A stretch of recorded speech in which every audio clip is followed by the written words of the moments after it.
ചെറിയ പ്രതിസന്ധികളിൽ പോലും തളർന്നു പോകുന്നവരാണ് നമ്മളെല്ലാവരും. പക്ഷേ വലിയ വെല്ലുവിളികളും പ്രതിസന്ധികളുമൊക്കെ ജീവിതത്തിന് മുന്നിൽ നിന്നപ്പോഴും പോരാട്ട വീര്യത്തിലൂടെ ഒരു വലിയ നേട്ടങ്ങൾ സ്വന്തമാക്കിയ ഒരാളുണ്ട്. ഓച്ചിറ പുതുപ്പള്ളി പ്രയാറി യാസീൻ. ഇതാണ് യാസീൻ. യാസീൻ്റെ വിശേഷങ്ങളും യാസീൻ്റെ കുടുംബ വിശേഷങ്ങളും ഒക്കെ നമുക്ക് കാണാം.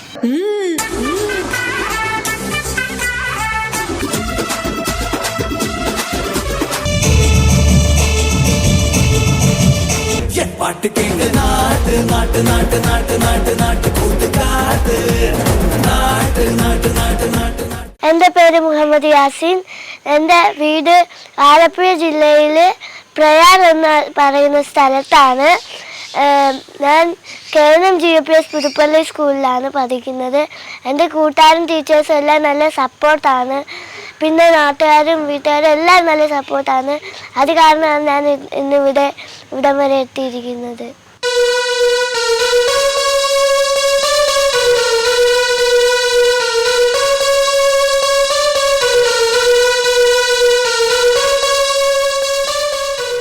കീബോർഡ് വായിക്കും, ഡാൻസ് കളിക്കും, പടം വരയ്ക്കും, ആക്ട് ചെയ്യും, അങ്ങനെ ഇഷ്ടംപോലെ സാധനം. സിനിമാ പാട്ട് ഞാൻ യൂട്യൂബിൽ നോക്കിയാണ് പഠിക്കുന്നത്. ഇപ്പം ഞാനൊരു സ്ഥാപനത്തിൽ പഠിക്കാൻ പോകുന്നുണ്ട്, ശിവശക്തി എന്ന് പറയുന്നത്. ഷൈജു ആഞ്ചലോസ് എന്ന് പറയുന്ന സാറാണ് പഠിപ്പിക്കുന്നത്. വീട്ടിൽ ഉമ്മി, വാപ്പി, അനിയൻ, വാപ്പു. ഞാൻ എല്ലാ പ്രോഗ്രാമും ചെയ്യും കീബോർഡിൻ്റെ. അപ്പോൾ എല്ലാ പ്രോഗ്രാമിനും എല്ലാ എടുത്തൊന്നും വിളിക്കും. കണ്ണാന കണ്ണേ കണ്ണാന കണ്ണേ എന്മീത് സായവാ, പുണ്ണാന നെഞ്ചൈ പുണ്ണാന കയ്യാ പുപ്പുല നീവവാ.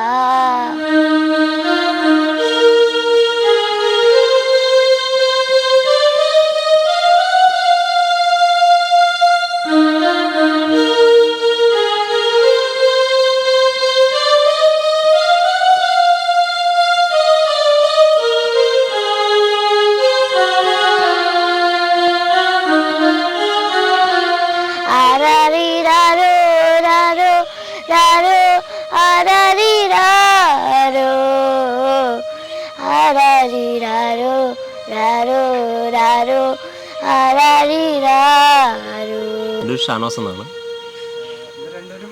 മക്കളാണ്. ഇത് മൂത്താള്, ഇത് ഇളയാള്. മോൻ്റെ പേര് മുഹമ്മദ് യാസീൻ എന്നാണ്.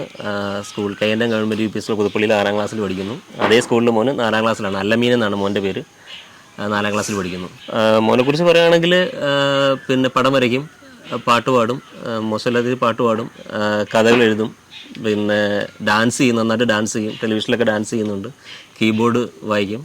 ഇപ്പോൾ കഴിഞ്ഞ കലോത്സവത്തിൽ നാടകത്തിൽ അഭിനയിച്ചു. ജില്ലയിലും ഉപജില്ലയിലും കലോത്സവത്തിൽ UP വിഭാഗം നാടകത്തിൽ ബെസ്റ്റ് ആക്ടറായിട്ട് സെലക്ട് ചെയ്യുകയും ചെയ്തു. അങ്ങനെ ഒരുവിധമുള്ള അദ്ദേഹമാണെങ്കിൽ കീബോർഡ് വായിക്കും, ഡാൻസ് ഉണ്ട്, കഥ എഴുതും, എല്ലാം ഉണ്ട്. മോന് 2.5 വയസ്സ് വരെ കിടക്കാൻ മാത്രമേ പറ്റുന്നുണ്ടായിരുന്നുള്ളൂ. ഇരിക്കാനൊന്നും പറ്റില്ല, ബാലൻസ് ഇല്ലായിരുന്നു.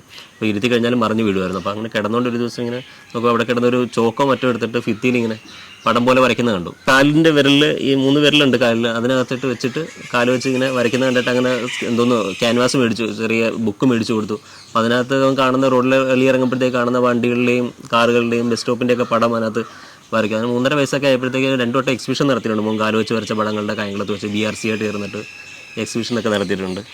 അതിനു മുമ്പ് 2.5 വയസ്സിൽ പാട്ട് പാടുമായിരുന്നു. ഈ കീബോർഡ് വായന വളരെ റീസെൻ്റായിട്ട് നമ്മുടെ കോവിഡ് ടൈമിൽ വീട്ടിലായപ്പോൾ അതിനു മുമ്പ് സ്റ്റേജ് ഷോയിലും സ്കൂളിലെ പരിപാടിയിലെല്ലാം ഡാൻസും പാട്ടും ഒക്കെ ആയിട്ട് തിരക്കിലായിരുന്നു. അപ്പോൾ ഈ കോവിഡ് ടൈമിൽ പെരക്കകത്തായപ്പോൾ രണ്ടുപേരും കൂടെ യൂട്യൂബ് ചാനൽ വേണമെന്ന് പറഞ്ഞിട്ട് വാശി പിടിച്ചു. അങ്ങനെ ഒരു യൂട്യൂബ് ചാനലൊക്കെ തുടങ്ങി. അതിനകത്ത് പാട്ട് പാടുകയും ഒക്കെ ചെയ്തിടുമായിരുന്നു, മിമിക്രി പറഞ്ഞൊക്കെ ഇടുമായിരുന്നു. അങ്ങനെ യാദൃശ്യമായിട്ട് ഓച്ചറ ഞങ്ങൾ സാധനം മേടിക്കാൻ പോയപ്പോഴത്തേക്കാണ് ഒരു കളിപ്പാട്ടം മേടിച്ചു കൊടുത്തു. ഒരു കീബോർഡിൻ്റെ കളിപ്പാട്ടം. രണ്ടുപേരും എൻഗേജ് ആയിട്ടിരിക്കുമല്ലേ, ചുമ്മാ ഇരിക്കുമല്ലോ, അപ്പോൾ എൻഗേജ് ആക്കിയിട്ട് മേടിച്ചു കൊടുത്തു. അപ്പോൾ അങ്ങനെ ശ്രദ്ധിച്ചപ്പോൾ TV പാട്ടൊക്കെ വരുമ്പോൾ ഇവൻ ഇരുന്നിട്ട് അതിനനുസരിച്ച് പാട്ടിൻ്റെ കൂടെ അതുപോലെയൊക്കെ വായിക്കുന്ന പോലെ നമുക്കൊരു ഫീൽ, നമുക്കറിയില്ല, ഇതിനെക്കൂടെ ബന്ധമില്ല, വായിക്കുന്ന പോലെ തോന്നിയപ്പോൾ ഇങ്ങനെ യാദൃശ്യമായിട്ട് യൂട്യൂബിൽ ദേശീയഗാനം ജനഗണമന വായിക്കുന്ന ഒരു വീഡിയോ ഉണ്ട് കീബോർഡിൽ. അത് ഞാൻ വൈഫിനെ അയച്ചു കൊടുത്തിട്ട് മോനൊന്ന് കാണിച്ച് നോക്കാം, അവന് വായിക്കാൻ പറ്റുമോ നോക്കാൻ പറഞ്ഞു. ഒരു 4 മണിക്കൂർ ഇപ്പോൾ എന്നെ വിളിച്ചിട്ട് പറഞ്ഞു, പാപ്പി ഞാൻ വായിച്ചെന്ന് പറഞ്ഞിട്ട് വായിച്ച് കേൾപ്പിച്ചത് കറക്റ്റായിട്ട്. അന്ന് വൈകിട്ട് ഓൺലൈനിൽ സ്കൂളിലെ പരിപാടിയിൽ സ്കൂളിൽ അത് വായിച്ച് കേൾപ്പിച്ച് എല്ലാവർക്കും ഭയങ്കര ഇഷ്ടപ്പെട്ടു. അപ്പോൾ അത് ആ കീബോർഡ് വായിക്കുന്ന ഒരു വീഡിയോ എടുത്ത് യൂട്യൂബ് ചാനലിൽ വിട്ടു. അങ്ങനെയാണ് തുടക്കം. അങ്ങനെ അത് ഫ്ലവേഴ്സ് TV കോമഡി ഉത്സവത്തിൽ നിന്ന് മോനെ വിളിച്ചു. ഇതുപോലെ ചെല്ലാൻ പറഞ്ഞു. അപ്പോൾ അന്നേരം ഇയാൾക്ക് ഈ ജനഗണന മാത്രം വായിക്കാനേ പഠിച്ചുള്ളൂ. അപ്പോൾ ഒരു 3-4 പാട്ടോടെ വായിച്ചിട്ട് വരെ നമുക്ക് ഷോയിൽ ഉൾപ്പെടുത്താമെന്ന് പറഞ്ഞ് അങ്ങനെ 3-4 പാട്ടും വായിച്ചിട്ട് പോയി അവിടെ വായിച്ചു. അങ്ങനെയാണ് തുടക്കം. ഇപ്പം 1.5 മണിക്കൂർ സ്റ്റേജ് ഷോ ചെയ്യുന്നുണ്ട്. ഒരുവിധം ചാനൽ ഫ്ലവേഴ്സിൽ അമൃത ടി വിയിലൊക്കെ ഒരുവിധപ്പെട്ട പരിപാടികളെല്ലാം അവർ വിളിക്കാറുണ്ട് ചാനൽ പ്രോഗ്രാം. അപ്പോൾ അവർ 7 വട്ടത്തിന് മേളിൽ പ്രോഗ്രാം ചെയ്തു. സ്റ്റേജ് ഷോ ഒരു 600-700 അടുത്ത് സ്റ്റേജ് ഷോ ചെയ്ത് കഴിഞ്ഞു. ഞങ്ങൾക്ക് ഇച്ചിരി ലേറ്റായിട്ടാണ് മോൻ ഉണ്ടാവുന്നത്. അപ്പം ട്രീറ്റ്മെൻ്റ് ഒക്കെ ഒരു സ്വകാര്യ ആശുപത്രി, അടുത്തുള്ള സ്വകാര്യ ആശുപത്രി തന്നെയാണ്, ഒച്ചത്തിലുള്ള സ്വകാര്യ ആശുപത്രിയിലാണ് ട്രീറ്റ്മെൻറ്റ് നടന്നുകൊണ്ടിരുന്നത്. ഒരു 8 മാസം വരെ നോർമൽ ചെയ്യുന്നതിനേക്കാൾ കൂടുതൽ സ്കാനിങ് ഒക്കെ ചെയ്തിട്ടുണ്ട്. സ്കാനിങ്ങിൽ അറിഞ്ഞിട്ടുണ്ടായിരുന്നില്ല. ലാസ്റ്റ് ഡെലിവറിയോട് അടുപ്പിച്ച് ലാസ്റ്റ് എന്ന് ചെയ്യുന്നപ്പോഴാണ് പറയുന്നത് വൈഫിന് ഇച്ചിരി പ്രശ്നം കോംപ്ലിക്കേറ്റഡ് ആണ്, ഫ്ലൂയിഡ് കുറവാണ്. അപ്പം ഒന്നുകിലും അമ്മയോ കുഞ്ഞിനെ ആരെങ്കിലും ഒരാളെ കിട്ടില്ല, എത്രയും പെട്ടെന്ന് SIT-യിലോട്ട് കൊണ്ടുപോകണമെന്ന് പറയുന്നത്. അങ്ങനെ പിന്നെ നമ്മളിവിടെ പന്തളത്തൊരു ആശുപത്രിയിലേക്ക് കൊണ്ടുപോയി. അവിടെ ഒരു 3-4 ദിവസം കഴിഞ്ഞപ്പോഴത്തേക്ക് സിസേറിയൻ ചെയ്തിട്ട് എടുത്തു കഴിഞ്ഞിട്ടാണ് അവർ നമ്മളോട് പറയുന്നത് മോന് അന്നേരം പറഞ്ഞ ചെറിയ ബുദ്ധിമുട്ടുകളുണ്ടെന്നേ പറഞ്ഞിട്ടുണ്ടായിരുന്നുള്ളൂ. പിന്നീടാണ് ഇങ്ങനെയൊക്കെയാണ് എന്നറിയുന്നത്. ഇങ്ങനെയുള്ള കുഞ്ഞുങ്ങളെ ദൈവത്തിൻ്റെ ചിലപ്പോൾ ഏറ്റവും ഇഷ്ടപ്പെട്ടവരായിരിക്കും ഇങ്ങനെയുള്ള കുഞ്ഞുങ്ങൾ. അവരെ നോക്കിയിട്ട് ഏറ്റവും അവരെ നോക്കും കാണും എന്നുള്ളവർക്ക് മാത്രമേ ഇങ്ങനെയുള്ള കുഞ്ഞുങ്ങളെ കൊടുക്കത്തുള്ളൂ എന്നാണ് അതൊരു അനുഗ്രഹമായിട്ട് വിചാരിക്കുന്നു. ഒത്തിരി കരഞ്ഞിട്ടുണ്ട്. മോനെ അറിയാതെ മോൻ്റെ മുന്നിൽ വെച്ച് ഒരിക്കലും കരഞ്ഞിട്ടില്ല. ഞങ്ങൾ രണ്ടുകൂടെ ഒരുപാട് രാത്രികളിൽ ഇരുന്ന് കരഞ്ഞു മോനെക്കുറിച്ച്. കാരണം 2.5 വയസ്സ് വരെ പറഞ്ഞിട്ട് ഇരിക്കാൻ പോലും ആവില്ല, കിടക്കാൻ മാത്രമേ പറ്റത്തുള്ളൂ. നമ്മൾ എടുത്ത് ഇരുത്തിയാലും മറിഞ്ഞു വീടുമായിരുന്നു. 2 സൈഡിലും പില്ലോ ഒക്കെ വെച്ചിട്ടാണ് ഇരുത്തിയിരുന്നത്. പെട്ടെന്നൊരു ദിവസമാണ് ഇതുപോലെ ഇങ്ങനെ ഒരു ഭിത്തിയിൽ ചാരിയിരുത്തിട്ട് വൈഫ് അടുക്കളയിൻ്റെ പോയിട്ട് തിരിച്ചു വരുമ്പോഴത്തേക്ക് ആൾ ഇരുന്നിടത്തുനിന്ന് മാറി കാണുന്നില്ല. നോക്കിയപ്പോൾ അടുത്തൊരു ടേബിളിൽ പിടിച്ച് നിന്നിട്ട് അവൻ കളിപ്പാട്ടം കുറച്ചവിടെ വെച്ചിട്ടുണ്ട്. അതിൽ നിന്ന് കളിപ്പാട്ടം എടുക്കുന്നത് കാണുന്നത്. അന്ന് തുടങ്ങിയ യാത്രയാണ്. തനിയെ എല്ലാ കാര്യങ്ങളും അവനൊരു വാശിയാണ് മോന്. എന്തെങ്കിലും കാര്യം പഠിക്കണമെന്നുണ്ടെങ്കിൽ അത് നമുക്ക് ചിലപ്പോൾ അസാധ്യമെന്ന് തോന്നും. മോന് പറ്റത്തില്ല എന്ന് പറഞ്ഞാൽ അവനത് മാറത്തില്ല. അത് പ്രാക്ടീസ് ചെയ്ത് അവനത് പ്രാക്ടീസ് ചെയ്ത് എടുത്ത് അത് സ്വായത്തമാക്കും. അവിടെ നിന്നാണ് അവൻ്റെ ഒരു വിൽ പവർ തന്നെയാണല്ല. ഒത്തിരി പറയാൻ വാക്കുകളില്ല. ഒത്തിരി സന്തോഷം. ഒരുപാട് ആൾക്കാർ സ്നേഹിക്കുന്നു, വലിയ വലിയ ആൾക്കാർ നല്ലത് പറയുന്നു. കാരണം കീബോർഡ് നമ്മളൊക്കെ വായിച്ചു കണ്ടിട്ടുള്ള 10 വിരൽ വെച്ചിട്ടാണ് വായിച്ചു കണ്ടിട്ടുള്ളത്. അപ്പോൾ ആ ഒരു വിരലുകൾ പോകുന്ന ആ 10 വിരൽ ഒരേ സമയം പ്രവർത്തിക്കുന്ന അത്ര 10 കീകളിൽ അല്ലെങ്കിൽ ഡിഫറൻസ് കീകളിൽ ഈ 10 വിരൽ ഒരുപോലെ പ്രവർത്തിക്കുമ്പോൾ അതിന് സംഗീതം വരുന്നത്. മോൻ ആ കൈമുട്ട് അതിനേക്കാൾ സ്പീഡ്, ഈ 10 വിരൽ പോകുന്നതിനേക്കാൾ സ്പീഡിൽ മറ്റടുത്തുള്ള കീകളിൽ പോകാതെ ഓടിച്ചിട്ടാണ് ഇത് കീബോർഡ് ചെയ്യുന്നത്. അപ്പോൾ അത് കാണുന്നവരെല്ലാം പ്രഗത്ഭരായിട്ടുള്ള ആൾക്കാരെല്ലാം പറയുന്നത് അത്ഭുതമൊന്നും അസാധ്യമൊന്നും ഒക്കെയാണ് പറയുന്നത്. അപ്പോൾ അത് തീർച്ചയായിട്ടും മാതാപിതാക്കൾ എന്നതിൽ ഒത്തിരി സന്തോഷമാണ്. അവനിങ്ങനെ ആയിരുന്നതും എല്ലാവരും സ്നേഹിക്കുന്നതും. നമ്മുടെ ആഗ്രഹം അതാണ്. നമ്മുടെ കാലം കഴിഞ്ഞാലും അവനെപ്പോഴും ആരുടെയെങ്കിലുമൊക്കെ സപ്പോർട്ട് ഉണ്ടെങ്കിൽ അവന് മുന്നോട്ടുള്ള ജീവിതം പറ്റുള്ളൂ. അപ്പോൾ ഇങ്ങനെ എന്തെങ്കിലും ഒരു മേഖലയിൽ അവൻ അറിയപ്പെടുവാണെങ്കിൽ തീർച്ചയായിട്ടും ഒരുപാട് പേര് അവൻ്റെ കൂടെ ഉണ്ടാവും. അവനെ നോക്കാൻ ഞങ്ങളുടെ കാലം കഴിഞ്ഞാലും അവനെ നോക്കാൻ ആൾക്കാരുണ്ടാവും. ആൾ ഡാൻസ് ചെയ്യാൻ ഇഷ്ടമാണ്, അഭിനയിക്കാൻ ഇഷ്ടമാണ്. പിന്നെ ഇയാളിപ്പം കീബോർഡ് വായിക്കുമ്പോഴത്തേക്ക് അദ്ദേഹം ഡാൻസ് ചെയ്യും. ഇപ്പോൾ 1-2 മോഡലിംഗ് ഷോയിലൊക്കെ പങ്കെടുത്തു.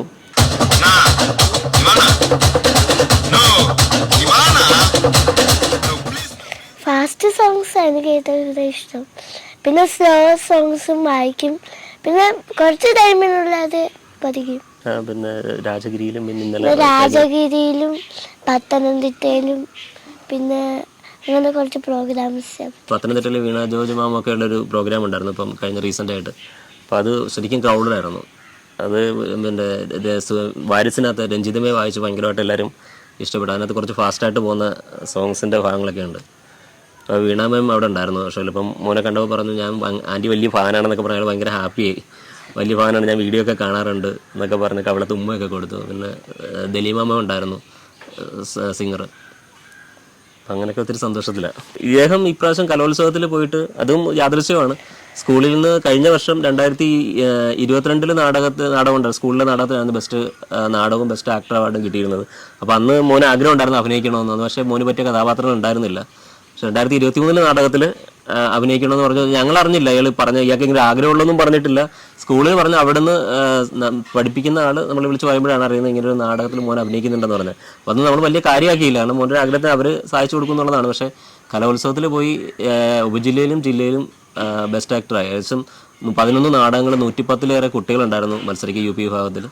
അതിനകത്തുനിന്ന് മോനെ ബെസ്റ്റ് ആക്ടറായി. അന്ന് ബെസ്റ്റ് ആക്ടർ അവാർഡ് പ്രഖ്യാപിച്ചു. ചീഫ് ജഡ്ജ് പറഞ്ഞ ഒരു വാക്ക് ശരിക്കും പ്രസക്തമാണ്. അദ്ദേഹം പറഞ്ഞത് മോന് ബെസ്റ്റ് ആക്ടർ അവാർഡ് ആയത് മോൻ ഇങ്ങനെയൊരു കുട്ടിയായതുകൊണ്ടല്ല, അവൻ അസാധ്യ ടൈമിംഗ് ആണ്, അസാധ്യ പെർഫോമൻസ് ആണ്, അവൻ ലോകം അറിയുന്ന ഒരു കലാകാരനാകുമെന്നതിൽ ഒരു സംശയവും ഇല്ല. ഇനിയുള്ള നാളുകളിൽ ലോകം അവനെ കാണാനും കേൾക്കാനും കാത്തിരിക്കും. അത് മോൻ കീബോർഡ് വായിക്കുന്നു, ബാക്കിയുള്ളൊന്നും അറിഞ്ഞിട്ടില്ല. അദ്ദേഹം പറഞ്ഞ നാടകത്തിലെ പെർഫോമൻസ് കണ്ടിട്ടാണ്. അത് പൂതപ്പാട്ട് എന്ന് പറയുന്നൊരു പഴയ നമ്മുടെ പൂതപ്പാട്ട് നാടകത്തിൻ്റെ നങ്ങേലിയുടെ മകൻ ഉണ്ണിയായിട്ടായിരുന്നു മോൻ അന്ന് പെർഫോം ചെയ്തത്. അന്ന് അവിടെ ഉണ്ടായിരുന്നവരെല്ലാം കരഞ്ഞു. മോൻ്റെ പെർഫോമൻസ് കണ്ടിട്ട്. പൂരമാണെന്ന് പോലെ പൂരം എന്റെ ഒറ്റ തൊഴിക്കില്ല.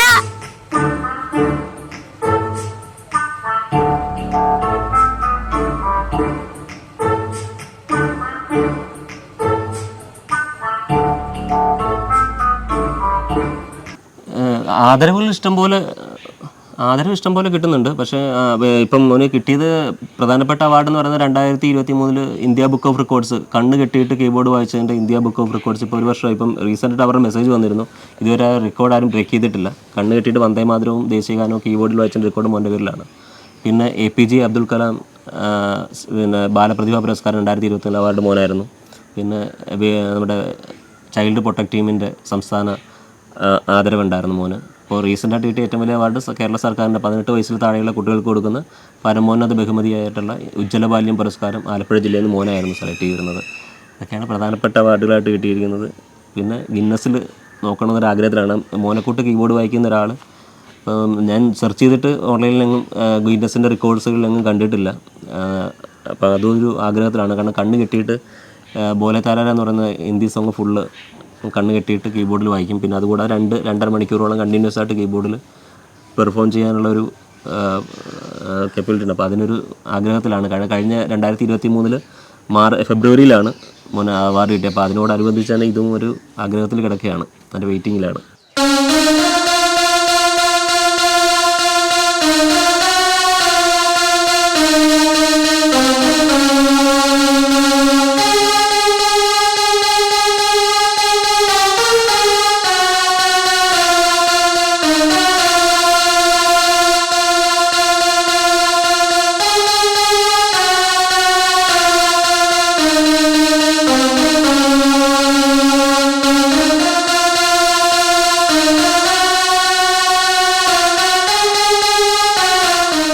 ഇപ്പോൾ ചെയ്യുന്നത് കരോക്കെ ആയിട്ടാണ് ചെയ്യുന്നത്. ഇപ്പം നമ്മുടെ ഒരു ആഗ്രഹം നല്ല ഏതെങ്കിലും ട്രൂപ്പുമായിട്ട് ബന്ധപ്പെട്ടിട്ട് വലിയ വലിയ ഷോകളിൽ ഭാഗമാകണം, വിത്ത് ഓർക്കസ്ട്ര ഒരു ട്രൂപ്പ് പോലെ ചെയ്യണം എന്നൊക്കെയുള്ള ആഗ്രഹത്തിലാണ്. നിലവിൽ കരോക്കെ ഇട്ടിട്ടാണ് പെർഫോം ചെയ്തുകൊണ്ടിരിക്കുന്നത്. അത് നെക്സ്റ്റ് ലെവലിലേക്ക് ചേഞ്ച് ചെയ്യണമെന്നുള്ള ആഗ്രഹത്തിലാണ്. ഫ്ലവേഴ്സ് TVയിൽ അവരുടെ സെലിബ്രേഷനിലൊക്കെ വിളിക്കാറുണ്ട്. അമൃത TVയിൽ കോമഡി മാസ്റ്റേഴ്സിൽ പങ്കെടുത്തിട്ടുണ്ട്. മെയിനായിട്ട് ഈ 2 ചാനലാണ് പ്രോഗ്രാംസ് ചെയ്തിട്ടുള്ളത്. കോമഡി ഉത്സവത്തിൽ ഒരു 6-7 വട്ടത്തിനടുത്ത് ഡാൻസും കീബോർഡും ഒക്കെ ആയിട്ട് പോയിട്ടുണ്ട്. പിന്നെ അല്ലാതെ ഓണ സെലിബ്രേഷനിൽ ചാക്കോച്ചൻ വന്നൊരു സെലിബ്രേഷനിൽ മോനെ വിളിച്ചിട്ടുണ്ടായിരുന്നു. മോനെ അവരുടെ ഒരു VK ചലഞ്ചേഴ്സ് എന്ന് പറഞ്ഞ കേരള എന്ന് പറഞ്ഞൊരു ടീമുണ്ട് ഡാൻസ് പെർഫോം ചെയ്യുന്നത്. അപ്പോൾ അതിൽ പോയിട്ട് ചാക്കോച്ചന് വേണ്ടിയിട്ട് ചാക്കോച്ചൻ്റെ കുറച്ച് പാട്ടുകൾ ചേർത്ത് വായിച്ചു. പിഷാരടിയും ഒക്കെ ഉണ്ടായിരുന്നു ഓണ സെലിബ്രേഷനിൽ. എന്നാൽ ചാക്കോച്ചൻ മോന് ഓണസദ്യ മോന് ചാക്കോച്ചനാണ് വാരി കൊടുത്തത്. അത് ഭയങ്കര ഒരു എക്സ്പീരിയൻസ് ആയിരുന്നു. ചാക്കോച്ചൻ ഭയങ്കരമായിട്ട് വണ്ടറായി കീബോർഡ് വായിക്കുന്നുണ്ട്. അപ്പോൾ ചാക്കോച്ചൻ അന്ന് ഷെയർ ചെയ്തു, ചാക്കോച്ചൻ്റെ കോളേജിൽ പഠിക്കുന്ന സമയത്ത് കീബോർഡ് പെർഫോം ചെയ്യാൻ സ്റ്റേജിൽ കയറിയതിൻ്റെ ഒരു ഇൻസിഡൻ്റൊക്കെ ഷെയർ ചെയ്തിട്ടുണ്ടായിരുന്നു. പിഷാരടിയൊക്കെ നല്ല വാക്കുകളാണ് പറഞ്ഞത്. ഇത് ശരിക്കും അസാധ്യമാണ്, വായിച്ച് നോക്കുന്നൊക്കെ വെച്ചപ്പോഴത്തേക്ക് അവർക്കാർക്കും പറ്റില്ല എന്നൊക്കെ പറഞ്ഞിട്ട് ശരിക്കും എൻകറേജ് ചെയ്തിട്ടുണ്ടായിരുന്നു. റീസെൻ്റായിട്ട് പിന്നെ ആരിഫ് MPയുടെ ഒരു പ്രോഗ്രാം ഉണ്ടായിരുന്നു ഹരിപ്പാട് വെച്ചിട്ട്, മെറിറ്റ് അവാർഡ്. അതിൽ മോൻ പ്രോഗ്രാം ചെയ്യാൻ വിളിച്ചിട്ടുണ്ടായിരുന്നു. അന്ന് നാദിർഷാ സാറും ഷാജോൺ സാറ് പിന്നെ പക്രു ചേട്ടൻ അവരൊക്കെ ഉണ്ടായിരുന്നു. വയലാർ ശരത്ചന്ദ്രകുമാർ സാറ് അവരൊക്കെ ഉണ്ടായിരുന്നു. അന്ന് പ്രോഗ്രാം ചെയ്ത് ഭയങ്കരമായിട്ട് ഇഷ്ടപ്പെട്ടു. അവരൊക്കെ ഇരുന്ന് ഭയങ്കരമായിട്ട് താളം വിളിക്കുന്നുണ്ടായിരുന്നു. അന്ന് വായിച്ച പാട്ട് ഏതാ, ഒരു മധുരക്കിനാവിൻ വായിച്ചിട്ടുണ്ടായിരുന്നു. അപ്പോൾ ആ പാട്ട് എല്ലാവരും ഭയങ്കരമായിട്ട് ഇഷ്ടപ്പെട്ടു.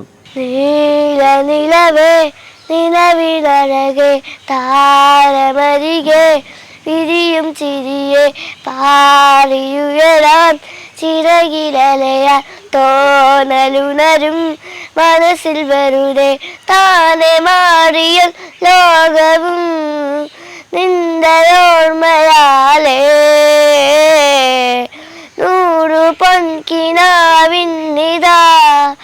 നിന്നി എന്നിലാകെ നീ തൂവൽ പോലെ കാറ്റിൽ വന്ന നെഞ്ചിൽ തൊട്ടില്ലേ ജീവനേ. അപ്പോൾ നിങ്ങൾ രണ്ടുപേരും വീട്ടിലുള്ള സമയത്ത് വീട്ടിലെ അടിപിടി ബഹളങ്ങളൊക്കെ എങ്ങനെയാണ് നടക്കാറ്? ഞങ്ങളെന്തായാലും ഒറ്റയ്ക്കില്ല, ഒറ്റയ്ക്ക് ഇരിക്കാറില്ല. ചിലപ്പോൾ ഒക്കെ വാപ്പൊന്നുമില്ലാതെ ഭൂമി കടയിൽ പോകാനൊക്കെ ഞങ്ങളെ വീട്ടിലിട്ട് പോവും. അപ്പോൾ എങ്ങനെ അടി കൂടുവോ? അങ്ങനെയില്ല. നിങ്ങൾ ആരാ ശല്യക്കാരൻ? യാച്ചു വേണോ? എന്താ ചെയ്യാവൻ? ടി വി കാണാനായാലും എന്തെങ്കിലും ചെയ്യാനാണെങ്കിലും കളിക്കാനാണെങ്കിലും എപ്പോഴും വന്ന് എന്നെ അടിക്കുകയൊക്കെ ചെയ്യും. അടിക്കുവോ? വെറുതെ അങ്ങോട്ടും ഇങ്ങോട്ടും നടക്കുമ്പോൾ കാലിൽ ലോക്കിട്ട് മറിഞ്ഞു വീഴ്ത്തും. ചേട്ടനപ്പോ ചട്ടമ്പിയാണ് അല്ലേ? അമ്മേനും തിരിച്ചടിക്കും. തിരിച്ചടിക്കും. അപ്പോൾ ബഹളമാണ് വീട്ടില്. എന്തൊക്കെ ഡാൻസാണ് ചെയ്യുന്നത് അല്ലമീൻ? ഫാസ്റ്റ് സോങ് ഉണ്ട്, സിനിമാറ്റിക് ഡാൻസ്. സിനിമാറ്റിക് ഡാൻസ് എവിടെയൊക്കെ പെർഫോം ചെയ്തു? അങ്ങനെയില്ല, ചിലയിടത്തൊക്കെ ചെയ്തു. സ്കൂളിലൊക്കെ സ്റ്റാറാണോ? സ്കൂളിൽ യാസിനോ? സ്കൂളിലെ കൂട്ടുകാരും ടീച്ചേഴ്സൊക്കെ എന്താ പറയുക പെർഫോം ചെയ്യാൻ? സപ്പോർട്ട്. പിന്നെ വീണ്ടും വീണ്ടും പാടാനൊക്കെ പറയുമോ? കീബോർഡ് വായിക്കാനും ഒക്കെ? സ്കൂളിൽ എല്ലാ ദിവസവും പോകാറുണ്ടോ? ഇല്ല, പ്രോഗ്രാമിന് പോകുമ്പോൾ ഇത് പഠിത്തം നഷ്ടമാവും അല്ലേ? അപ്പോൾ ടീച്ചേഴ്സൊക്കെ എന്ത് പറയും? എല്ലാ ദിവസം സ്കൂളിൽ വരണമെന്ന് പറഞ്ഞാൽ വഴക്ക് പറയുമോ? ഇല്ല, വഴക്ക് നോട്ട് കംപ്ലീറ്റ് ആയിട്ട്. നോട്ടൊക്കെ എങ്ങനെയാണ് എഴുതുന്നത്? കഴുത്തെ പേര് വെച്ചിട്ട്. എവിടെ? കഴുത്തെ പേര് വെച്ചിട്ട്. കഴുത്തിൽ വെച്ചിട്ടാണ് എഴുതുന്നത്? ഓക്കെ. അപ്പോൾ ബാക്കിയുള്ളവർ എഴുതുന്ന അതേ സ്പീഡിൽ എഴുതാൻ പറ്റുമോ? അപ്പോൾ ശരിക്കും ഒരു അത്ഭുതമാണ്. നമ്മൾ ഇതൊക്കെ കാണാൻ പോകുന്നതേ ഉള്ളൂ അല്ലേ? അപ്പോൾ എല്ലാം യാസിൻ എഴുതുന്നത് എങ്ങനെയാണ്, വരയ്ക്കുന്നത് എങ്ങനെയാണ്, കീബോർഡ് വായിക്കുന്നത് എങ്ങനെയാണ്, എല്ലാം നമുക്കിനി കാണാം. ആദ്യം വിശേഷങ്ങളെ ചോദിച്ചാൽ അറിയട്ടെ. വീട്ടിലിരിക്കുമ്പോൾ സാധാരണ ഇരിക്കുമ്പോൾ എന്തൊക്കെ ഹോബികളാണ് നിങ്ങൾ ചെയ്യുന്നത്? സാധാരണ ഇരിക്കുമ്പോൾ ഡ്രോയിങ് ചെയ്യും, പ്ലേ ചെയ്യും, കളിക്കും. എന്തൊക്കെ സ്പോർട്സ് ഒക്കെ ഇഷ്ടമാണോ? എന്താ ഇഷ്ടം? Cricket, football. ക്രിക്കറ്റിൽ ആരെയാണ് ഏറ്റവും ഇഷ്ടം? വിരാട് കോഹ്ലി, സഞ്ജു സാംസൺ ആദ്യമായിട്ട് ക്യാപ്റ്റൻ, രാജസ്ഥാൻ റോയൽസിൻ്റെ ക്യാപ്റ്റൻ ആയപ്പം IPLൻ്റെ BGM ഞാൻ വായിച്ചിട്ട് കൊടുത്തായിരുന്നു. അപ്പോൾ അത് കയറി വൈറലായി. സഞ്ജു അത് കണ്ടോ? അതറിഞ്ഞൂല. എങ്കിൽ നമുക്ക് സഞ്ജുവിന് അയച്ചു കൊടുത്താലോ? ഡയറക്റ്റായിട്ട് അയച്ചു കൊടുക്കാം. ചേട്ടൻ അയച്ചു കൊടുക്കാം. കണ്ടിട്ട് എന്താ പറയുന്നത് നോക്കാമല്ലോ. ഓക്കെ. നിലാവേ മായുമോ കിനാവും ഓവുമായി ഇളം തെന്നലായി തലോടും പാട്ടുമായി. വീട്ടിലിരിക്കുന്ന സമയത്ത് വേറെ എന്തൊക്കെ ആക്ടിവിറ്റീസ് ചെയ്യും? എനിക്കൊരു ഫേസ്ബുക്കിലും ഇൻസ്റ്റയിലും ഒക്കെ അക്കൗണ്ട് ഉണ്ട്. യാസിൻ ദ റിയൽ ഫൈറ്റർ എന്നാ പേര്. Yasin the real fighter. ശരിക്കും കറക്റ്റ് പേരാണ് ഇട്ടിരിക്കുന്നത്. ആരാ പേര് സെലക്ട് ചെയ്തത്? ഹാപ്പി. അടിപൊളി. അപ്പോൾ എന്താ അവരോട് എന്താ പറയാനുള്ളത്? പ്രേക്ഷകരോടൊക്കെ എന്താ പറയാനുള്ളത്? എല്ലാവരും സപ്പോർട്ട് ചെയ്യണം, ഫോളോ ചെയ്യണം. എന്തൊക്കെ പെർഫോമൻസ് അതിൽ ചെയ്യുന്നത്? Keyboard, dance, stage performance, live എല്ലാം ഉണ്ടാവും അല്ലേ? അപ്പോൾ യാസിൻ്റെയും അല്ലമീൻ്റെയും എല്ലാ വിശേഷങ്ങളും യാസിൻ ദ റിയൽ ഫൈറ്റർ എന്ന് പറയുന്ന ഫേസ്ബുക്ക് പേജിലും ഇൻസ്റ്റയിലും ഒക്കെ വരുന്നുണ്ട്. അപ്പോൾ എല്ലാവരും അത് കാണണം, ഇവർ സപ്പോർട്ട് ചെയ്യണം.